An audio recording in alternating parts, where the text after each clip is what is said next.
వ్యాఖ్యలకు నిరసన తెలియజేసిన తెలుగు మహిళలు బొల్లాపై కఠిన చర్యలు తీసుకోవాలని పోలీసులకు ఫిర్యాదు.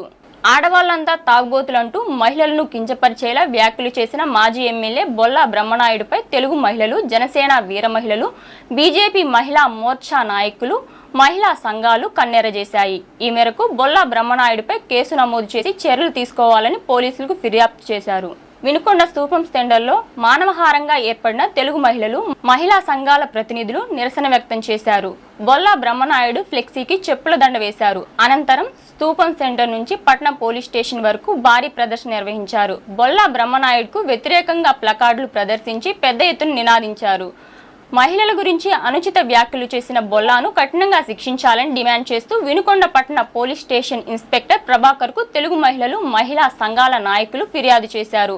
అవమానకరంగా మాట్లాడి మహిళా లోకం కన్నీరు పెట్టేలా చేసిన బొల్లా బహిరంగ క్షమాపణ చెప్పాలని, అనుచిత వ్యాఖ్యలను తక్షణమే వెనక్కి తీసుకోవాలని డిమాండ్ చేశారు. ఈ కార్యక్రమంలో మున్సిపల్ చైర్పర్సన్ షకీలా, తెలుగు మహిళలు, జనసేన వీర మహిళలు, బీజేపీ మహిళా నాయకులు పాల్గొన్నారు.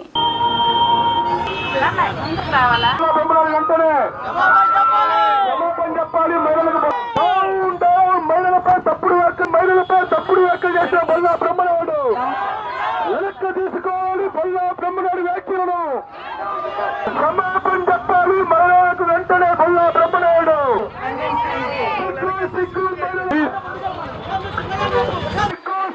మహిళలపై తప్పుడు వ్యాఖ్యలు చేసిన బొల్లా బ్రహ్మనాయుడు మహిళలపై తప్పుడు వ్యాఖ్యలు చేసిన బొల్లా బ్రహ్మనాయుడు సిక్కు మహిళలు చూడకుండా మహిళలకు వెంటనే తీసుకోవాలి. బొల్లకు వెంటనే వెనక్కి తీసుకోవాలి.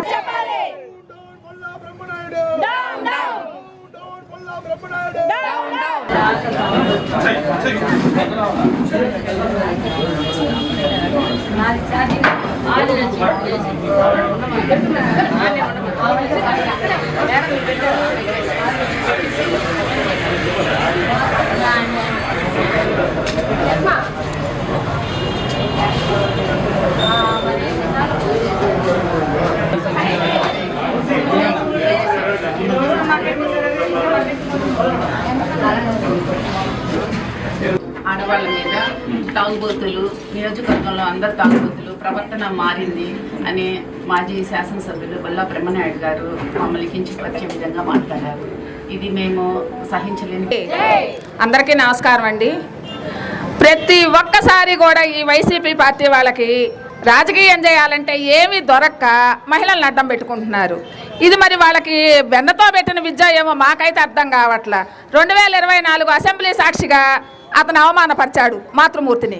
ఏమైంది? 11 సీట్లకు పరిమితం అయిపోయాడు. అయినా జ్ఞానోదయం అయిందా? లేదు. మొన్న అమరావతిలో చండాలమైన నికృష్టమైన మాటలు మాట్లాడాడు. నీ ఇంట్లో నీ చెల్లి, నీ భార్య ఆ పదవికి రారా? వాళ్ళందుకు ఆ కోవకు చెందలేదా? అంటే ఏంటి? నీ పరిస్థితికి వచ్చింది కాబట్టి నువ్వు ఆ మాట అంటున్నావు అంటే నీ ఇంట్లో వాళ్ళని కూడా నువ్వు అనుకుంటున్నావు, తెలుసుకో. అంతేకాదండి అన్నాడు, మీ మోడీకి చెప్పుకో అన్నాడు. ఏమైంది? మరుక్షణం ఆపరేషన్ సింధూర్. ఆ ఆపరేషన్ సింధూర్కి ఒక మహిళా జనరల్ ఆధిపత్యం వహించి పాకిస్తాన్లో ఉన్నటువంటి ఉగ్రస్థావరాల్ని మొత్తాన్ని తుదిమట్టించగలిగిందంటే ఎవరయ్యా? ఒక మహిళ తలుచుకుంటే ఏదైనా చేయగలదని ఎన్నోసార్లు నిరూపించిన ఈ వైసీపీ పార్టీ వాళ్ళకు బుద్ధి రావట్లేదు. అందరికీ నమస్కారం. ఈరోజు మేము మహిళలందరం కలిసికట్టుగా వచ్చామంటే భారతదేశంలో కని విని ఎరుగని రీతిలో మన మహిళలంటే ఒకప్పటి నుంచి ఇప్పటి వరకు కూడా ప్రత్యేకమైన గౌరవ సాంప్రదాయాలకి ప్రతీకలుగా వాళ్ళు మొత్తం చూస్తారు. అటువంటి భారతదేశంలో పుట్టిన మహిళల పట్ల అనుచిత వ్యాఖ్యలు చేసిన మాజీ ఎమ్మెల్యే బొల్లా బ్రహ్మనాయుడు గారు అనుచిత వ్యాఖ్యలు చేశారు. ఇది మేము ఏమాత్రము వదలము.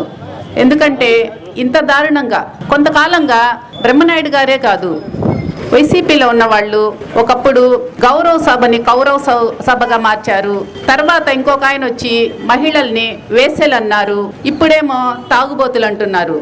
ఇంతకంటే నీచమైన మాటలు ఇంకా లేవు మహిళలను అనడానికి. ఇటువంటి అనుచిత వ్యాఖ్యలు చేయడం మేమెంత మాత్రం సహించలేము. ఏం తాగుబోతులం అయ్యాము? ఎవరిని చూసి ఏమనుకుంటున్నారు? తాగుబోతులం అవ్వాలంటే మీరు అడ్డమా మాకు?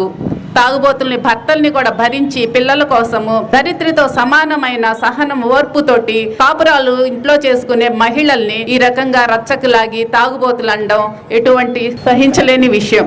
వేదాల నుంచి చెప్తున్నారు, ఎత్ర నారీ పూజ్యంతే రమంతే దత్ర దేవత పూజ్యతే అని. మహిళల్ని ఎక్కడ గౌరవిస్తారో అక్కడే పూజింపబడతారు దేవతలు. అటువంటి భారతదేశంలో ప్రతి ఒక్కళ్ళు ఎంత పనికి మాలిన వాళ్ళు కూడా తన భార్య పట్ల, తల్లి పట్ల, చెల్లి పట్ల అనుచిత వ్యాఖ్యలు చేయడు.